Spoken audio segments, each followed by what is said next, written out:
And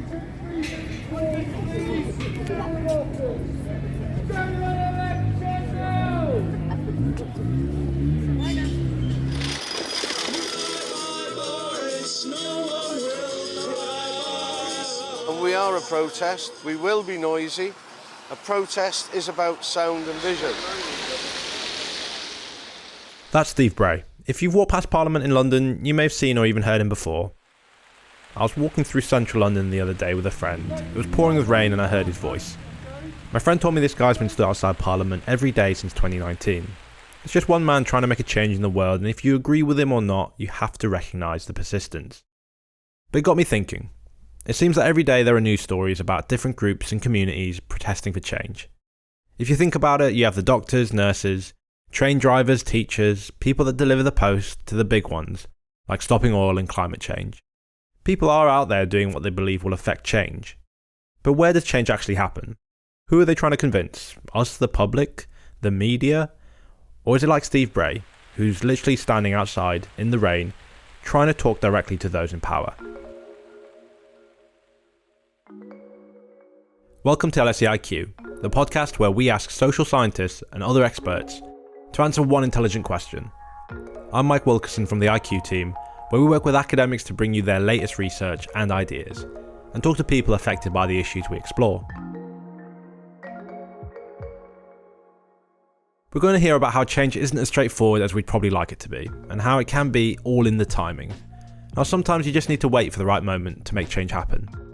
But first I spoke to Duncan Green. He's a professor in practice in LSE's Department for International Development, and a senior strategic advisor to Oxfam. He's written a book called How Change Happens, which feels like he's the perfect person to ask, can we change the world? So I think it is often a collective thing, and so the first thing an individual should do is look around and see which community you want to be part of, you're naturally part of. There's a really good way of thinking about this in terms of power. I teach my students that one of the keys to being an effective activist is to make power in this whatever situation you're in visible, and think about power quite intentionally. And then one of the ways is to think about power is to say, well, you have power within, your sense of agency, your confidence, but then you have power with, which is the one where you get together with people in similar situations to yourself. So that's social movements, trade unions, industrial associations, whatever. That's when you can start to really shift things. So as an individual, you can do things through consumption, through individual decision making, but I think that it really gets interesting when people come together. And change seems to be more difficult now than ever. What mechanisms, if any, are there now in this day and age that can help us affect change that maybe we couldn't do in the past?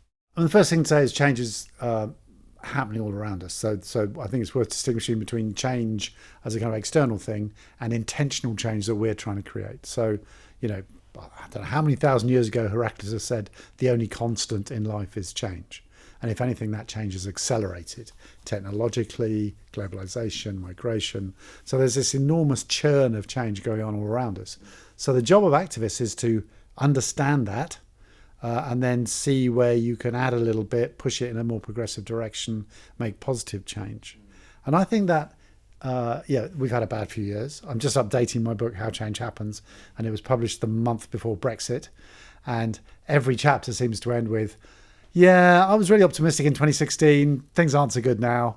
But still, and the but still is the important bit, that you've got amazing things going on around the world in terms of social movements, in terms of protest movements, in terms of progressive political parties with new agendas, in terms of work on climate change, on migration, on sexuality.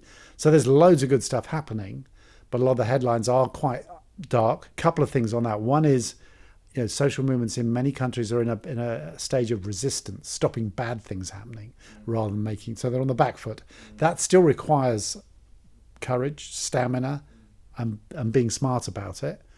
And then the pendulum will swing and they'll be able to go on the front foot and start advocating for more progressive things. So I think there's various changes that have happened over the last few years, but they certainly don't mean we just go home and watch telly. I wanted to ask you about what change is available to who. There's seems to be different levels of change depending on your background, your education. Do you think that's true? Yeah, well, one of the words we all use these days in academia is positionality. So you need to have a good understanding of your position in the system. So, I'm an old white straight man. I'm on the wrong side of history on so many levels. And that actually changes what you do. So I had a really interesting conversation with the president of the African Studies Association of Africa. And at the end of it, I said, Apophel, what do I do? Look at me. I mean, and she said, well, people in your position, you step to the side or you step to the back, but you don't step off. So I think that's one example where your position means that you use what platforms you've got to get other voices into the room. I want to talk to you about where change happens. Activism and social movements, it's a collective of people coming together, gathering ideas and starting change. But ultimately, a lot of the time that change, the reason we have social movements is to make change within governmental systems.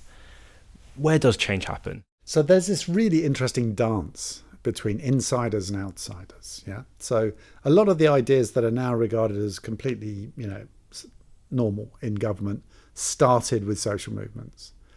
But the process by which ideas start with social movements and come into government is quite a complex one. So typically a social movement will advocate for something. There'll be some conflict.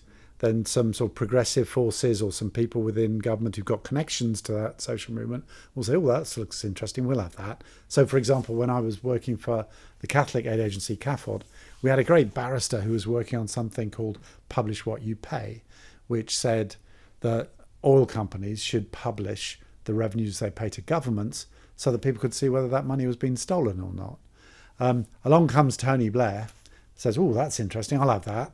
Gave it a terrible name, the Extractive Industries Transparency Initiative. They should have stuck with Publish What You Pay. And it's gone massive. It's gone around the world. So that's an example where a good idea is kind of incubated.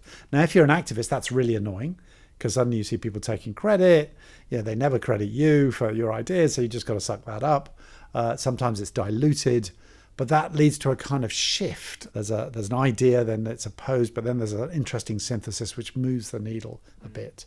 And that's happened on minimum wage, gay rights, all sorts of things start in social movements. The interesting bit is when they come into government. Now, final point. The relationship between insiders and outsiders is tricky, right? So if insiders are smart, they really like outsiders. Outsiders bang on their door, open space for you as an insider to get reforms through and that kind of thing. Outsiders are a bit suspicious of insiders. They wear suits. They're a bit close to people in power. Are they being co-opted? Are they playing you? So there's always a kind of quite unstable relationship between insiders and outsiders. And I think one of the themes of the book and the course I teach at LSE is that you've got to be aware of that dynamic and learn how to work within it. I spoke to Jens Madsen, an assistant professor in the Department of Psychological and Behavioural Science at LSE.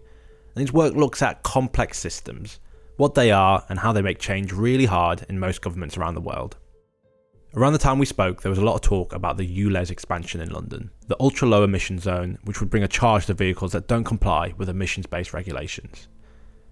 There's a bit of a divide with the people in London on whether it's a good thing, so we talked about that. If you think of the ULEZ that we have in London now and in many other towns, right? Where does that policy comes from, right? It doesn't come out of a vacuum, where Sadiq Khan woke up one day and just went let's do it, right? It's a really complex swirling of stuff that comes from campaigners who want to reduce carbon emissions in the capital. So that's some degree of bottom-up stuff, right? It comes from local residents who also want cars out of their neighborhoods. It comes from activists who are stop the oil and stuff like this, who want to advocate for less consumption of diesel fuel. But then there's a push against that, right, from people who want to buy drive their cars. So if you think of the difficulty of Sadiq Khan's position in making that decision, right, it is colored by all these different things that are around him, right? A, what he believes personally to be good for London. B, what he believes to be potentially also popular as well, if he wants to be re-elected. C, what he believes to be scientifically accurate or good advice. D, what he personally believes as a product of his own news consumption. E, my A, B, C, D, whatever, E, what constituents are also genuinely wanting to see effective as change in their local communities, right? So, this bottom-up, top-down process of information, beliefs, opportunities and stuff are kind of like vacillating constantly, right? And nothing is kind of like just a linear process within those systems. So if there is some top-down measure that is being applied to a system that the system itself thinks is too draconian or too much or whatever, they will change their behaviors, not just quantitatively, like how much they do something, but qualitatively, like what they do in that system. For some problems, like you can definitely go in top-down, right? And for other problems, it will be almost impossible to go in top-down. And you'll have to go in and figure out like what is it that people actually are trying to do with this system, right? Like, again, like you could close some roads in London for cars or whatever, but people need to get to work, or they need to go to like a pub or a place of entertainment or a park or whatever, right? So if they have to go from A to B, they're going to try and find a way, right? Or they're just not going to go and they're going to stay at home. So that whole system will depend on what is it that people are trying to do in that system, right? Like, so if you're trying to sort of say like, well, what will reduce congestion in London, right? Well, what is the intervention that's best? Is it increased public transportation? Is it investing in bicycle paths and encouraging people to bike with tax benefits or whatever it may be, right? Is it to make a ULEZ zone that like means that more environmentally friendly cars will be more likely to be purchased? Is it to increase road construction? Is it like, there are a lot of different levers that you can pull, right? Is it a combination of it, right? And in that environment, it's really, really important that we understand not only what the intervention sort of shape looks like, but also what people are trying bottom up to do within that thing. So change isn't as simple as just making the decision. It's not just a yes or no, it's much more complex than that. To change a system with so many moving parts, things have to be thought through. And this will always take time. With Duncan having worked in the charity sector, I wanted to know if he found change to be so difficult to achieve. So I don't know if Jens talked about Donella Meadows, but she is like the greatest guru on systems. She wrote a book called Thinking in Systems, which was a revelation to me and to lots of other people. She was a mathematician, but also an environmentalist. And at one point she said, if you want to bring about change, you have to learn to dance with the system, right? And what that means is you have to become aware of the system that you're operating in and then move with its rhythms and changes. And that's like, so if you see a new idea coming up, can you piggyback on that? Is that relevant to you? If you see a new leader emerging or a new group emerging, if there's a shock, a scandal, a crisis, what windows are opening? So you've got to be constantly curious about the system that you operate in. And one, I guess the thing that's I've noticed most in Oxfam and in NGOs is that they like planning too much. They spend months negotiating their strategy and they have it all written down, and that's the plan for the next 3 years. And actually, if you're going to be effective, you have to be willing to just drop that because something has happened. You know, so we had office in Malawi, did some work on domestic violence, and it didn't get anywhere in Parliament. They wanted a new law on domestic violence. But then there was a horrendous case in Malawi, and it got onto the front pages of the newspapers, and they re-upped that legislation 3 years later. Everybody jumped in on it because there was this critical moment, critical juncture, and they got it passed. Now, as an activist, or as a researcher actually, this applies just as much to researchers, you tend to be always on your next thing, your next paper, your next campaign. And so to have the bandwidth to spot those opportunities and say, oh, we did something on that a couple of years ago, let's get that out and have another go, is a big shift in mindset. So I think that's where the systems piece really comes in. You're listening to LSE IQ. If you like this podcast, you might also like the LSE Events podcast, which features talks by some of the most influential figures in the social sciences. Listen to a recent talk, for example, by the first woman and the first African to lead the World Trade Organization, Ngozi Okonjo-Iweala. For more inspiring content, search LSE lectures and events wherever you get your podcast. Now back to IQ. I liked it when Duncan quoted Donella Meadows dancing with the system. It felt like a poetic way to describe waiting for the right moment to make change happen. But how can people find the time to wait for that moment when they have jobs and families to think about? I spoke to Faiza Shaheen, a visiting professor in practice at LSE's International Inequalities Institute. She's an author and a Labour Party candidate. So I asked her what everyday people can do to find time to make change. Time is such a luxury.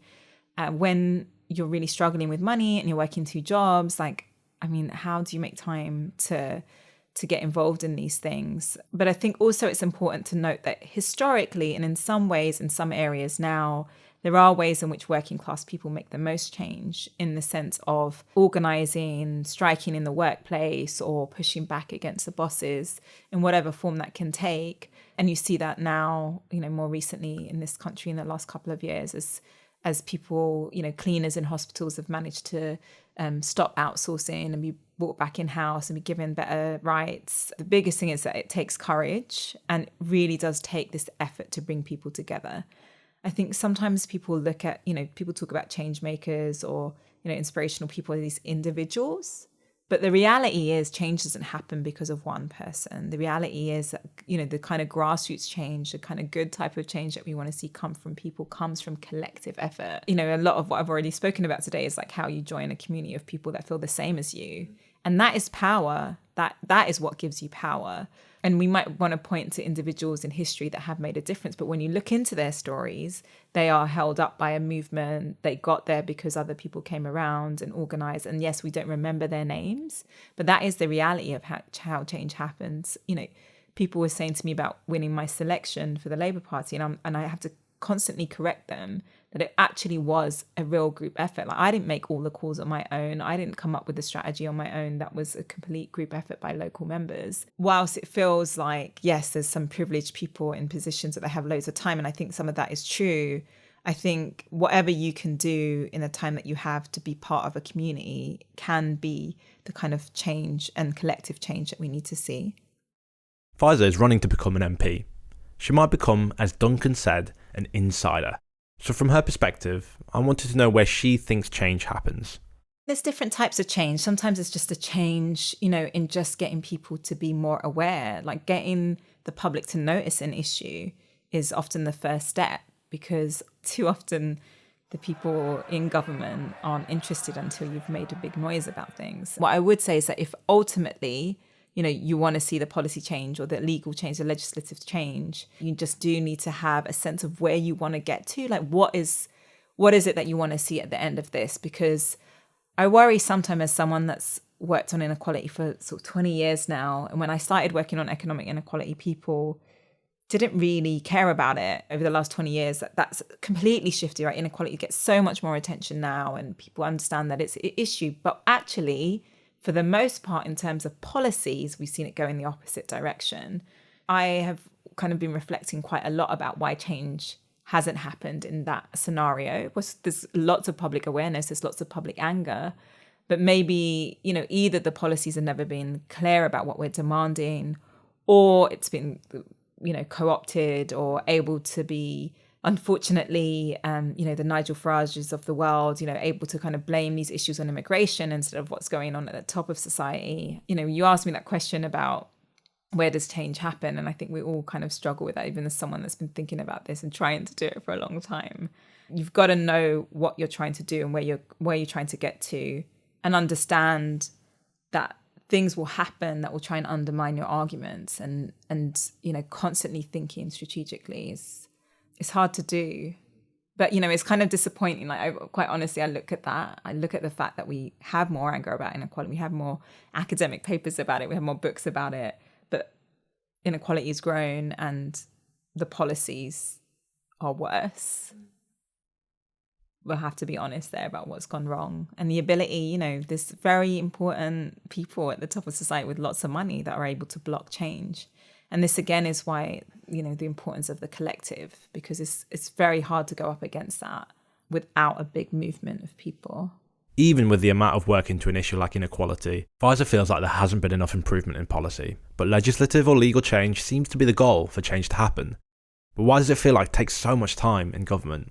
Yeah, there is a big problem with the fact that people are often elected for 4 or 5 years and they'll have their own agenda. They want to be remembered for something, and that often doesn't match up with what needs to be done in the world. Basically, public pressure is the key thing. I mean, of course, on certain issues, you are able to move the consensus. So it's hard to believe here, but say in Canada, the political consensus is pro-migration, essentially. You know, they don't have this anti-immigration stance. They've got a very strong narrative about the kind of country they are.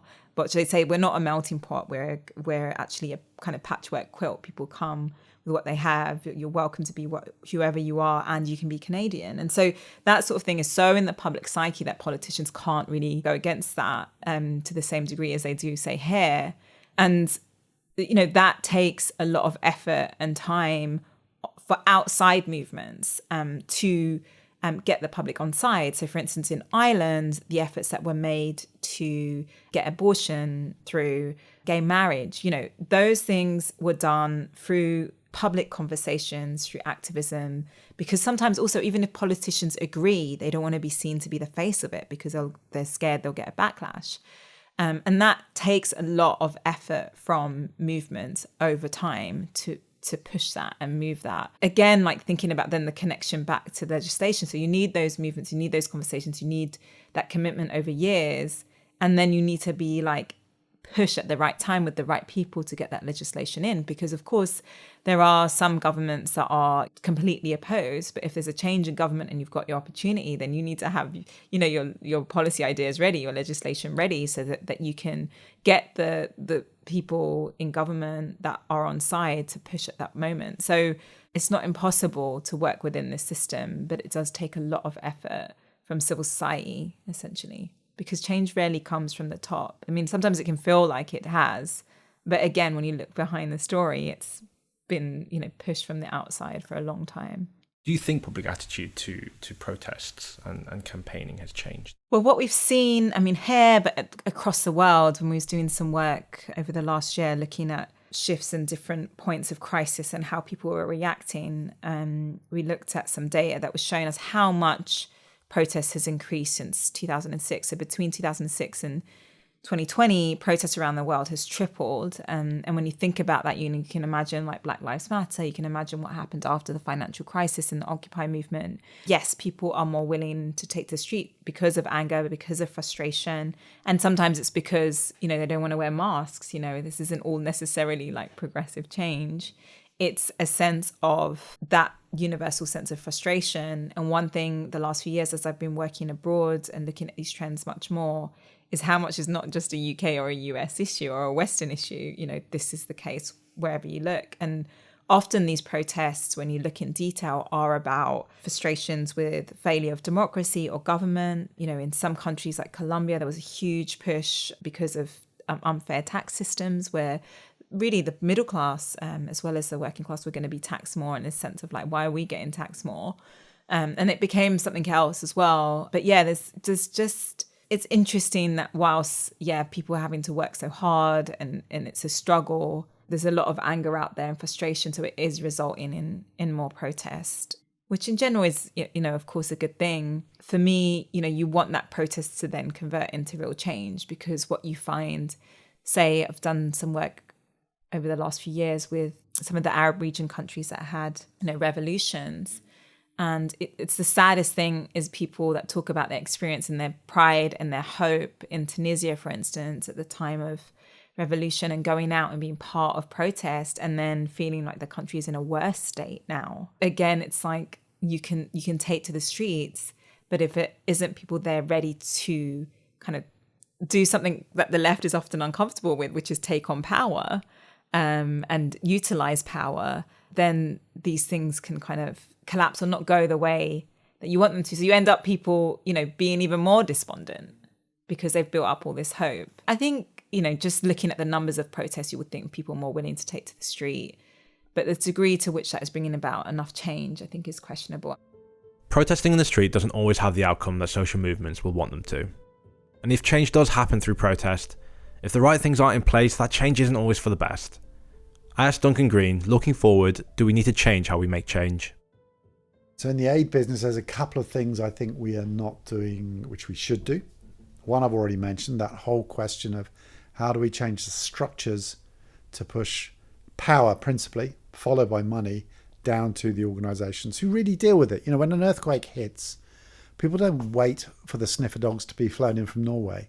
They go to their local church, they go to their local imam, they say, help me, and they will, right? So how do we, or their local NGOs, or the local government, so we need We need to support that local agency much more. There's another thing which is a bit more left field, which I think is really interesting, which is something called positive deviance. This is the idea that you never get a situation where every individual, every community, every village, every family behaves exactly the same.